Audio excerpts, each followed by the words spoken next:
Welcome to 99 TV. నేను Lakshmi. Petrol బంకుల్లో నిత్యం అనేక రకాల మోసాలు జరుగుతుంటాయి.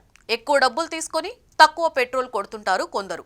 ముఖ్యంగా షార్ట్ ఫిల్లింగ్ అనేది అత్యంత సాధారణ మోసం. మీటర్లో చూపిన లీటర్లు వాస్తవానికి ట్యాంకులోకి పోకపోవడం దీనిలో భాగం. కొందరు నాజిల్ను అర్ధాంతరంగా ఆపి గేజ్ను మళ్లీ రీసెట్ చేసే పద్ధతులు కూడా ఉపయోగిస్తారు. ఇలా చిన్న వంచనతో రోజుకి ₹1000 వరకు అక్రమంగా సంపాదించే అవకాశం వారికి లభిస్తుంది. ఇంకొక మోసం అధిక ధరలు వసూలు చేయడం. ప్రభుత్వం నిర్ణయించిన రేటుకు బదులుగా పైసలు రూపాయలు ఎక్కువగా తీసుకోవడం కనిపిస్తోంది.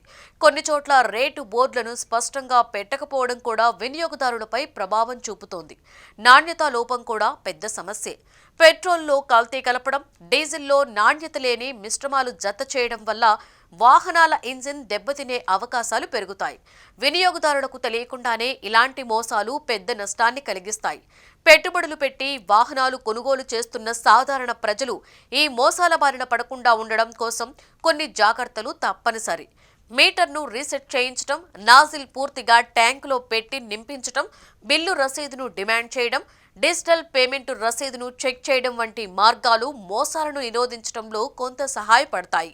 పెట్రోల్ బంకుల్లో జీరో రీడింగ్ చూడడం చాలా మంది అలవాటు. మీకు సరైన పరిమాణంలో ఇంధనం అందుతుందో లేదో తెలుసుకునేందుకు అది అవసరమే. కానీ ఇంధన నాణ్యత విషయంలో జరిగే మోసాలను గుర్తించడానికి జీరో రీడింగ్ మాత్రమే సరిపోదని నిపుణులు చెబుతున్నారు. అసలు మోసం డెన్సిటీ విలువలో దాగి ఉంటుంది. పెట్రోలులో పామాయిల్ లేదంటే అధిక మోతాదులో ఇథనాల్ కలిపితే దాని పరిమాణం పెరిగినట్లు కనిపిస్తుంది. కానీ నాణ్యత మాత్రం తీవ్రంగా తగ్గిపోతుంది.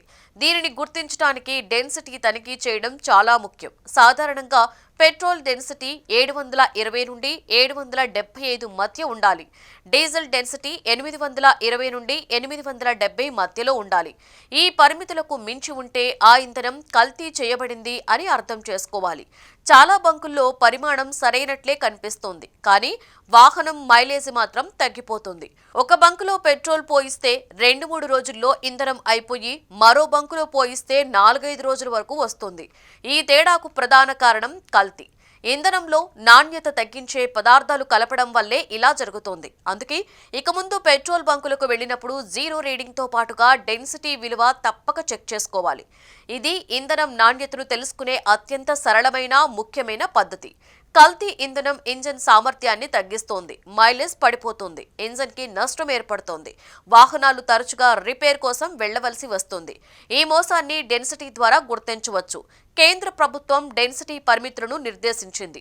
నాణ్యమైన పెట్రోల్ డెన్సిటీ 720 నుండి 775 మధ్య ఉండాలి.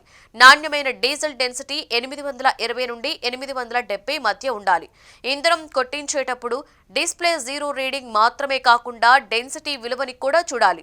డెన్సిటీ పరిమితుల కంటే ఎక్కువ తక్కువగా ఉంటే ఆ ఇంధనం కల్తీగా ఉందని, నాణ్యమైనది కాదని నిపుణులు సూచిస్తున్నారు. అటువంటి బంకు నుండి ఇంధనం తీసుకోకుండా వేరే బంకుకు వెళ్లడం చాలా మంచిది. ఈ చిన్న జాగ్రత్త వాహనదారులకు మోసాల నుండి తమను రక్షించగలదు.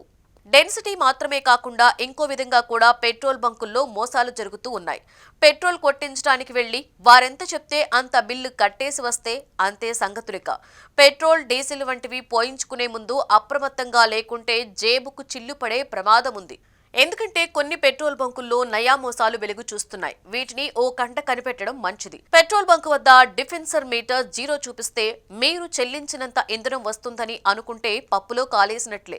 జంప్ ట్రిక్ అనే కొత్త పద్ధతితో కస్టమర్స్ మోసపోతున్నారు. ఈ ట్రిక్ ద్వారా చెల్లించిన దానికంటే తక్కువ ఇంధనం వినియోగదారులకు అందిస్తున్నారు. గతంలో కొందరు బంక్ యజమానులు ఈ స్కామ్ కి పాల్పడినట్లుగా ఆరోపణలు వచ్చాయి. అయినా కొందరు తెలివిగా మళ్లీ ఇదే మోసానికి పాల్పడుతున్నారు. దీని గురించి తెలియక చాలా మంది ఇప్పటికీ మోసపోతున్నారు. జంప్ ట్రిక్ అంటే ఏంటంటే ఇది పెట్రోల్ బంకుల్లో వినియోగదారులను ఏమార్చే ఒక సరికొత్త టెక్నిక్. చెల్లించిన డబ్బుకు తగ్గట్లుగా కాకుండా తక్కువ ఇంధనం అందించి కస్టమర్స్ ను బురిడి కొట్టించడమే వీరి లక్ష్యం. దీనిపై అప్రమత్తంగా ఉంటే ఈ మోసాల నుండి బయటపడవచ్చు. ఇంధనం నింపేటప్పుడు మీటర్ సాధారణంగా నెమ్మదిగా పెరగాలి. కానీ ఆ ట్రిక్కులో ప్రారంభంలోనే మీటర్ జీరో నుండి ఒక్కసారిగా 10, 20 వంటి సంఖ్యలకు చేరుతుంది.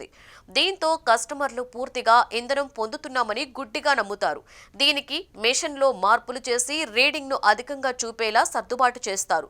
ఇలా అనేక రకాల మోసాలు జరుగుతున్నాయి. కాబట్టి ఆయిల్ కొట్టించే ముందు అప్రమత్తంగా ఉండడం అవసరం. అలాగే మోసపోకుండా ఉండే చిట్కాలు తెలుసుకోవడం చాలా ముఖ్యం.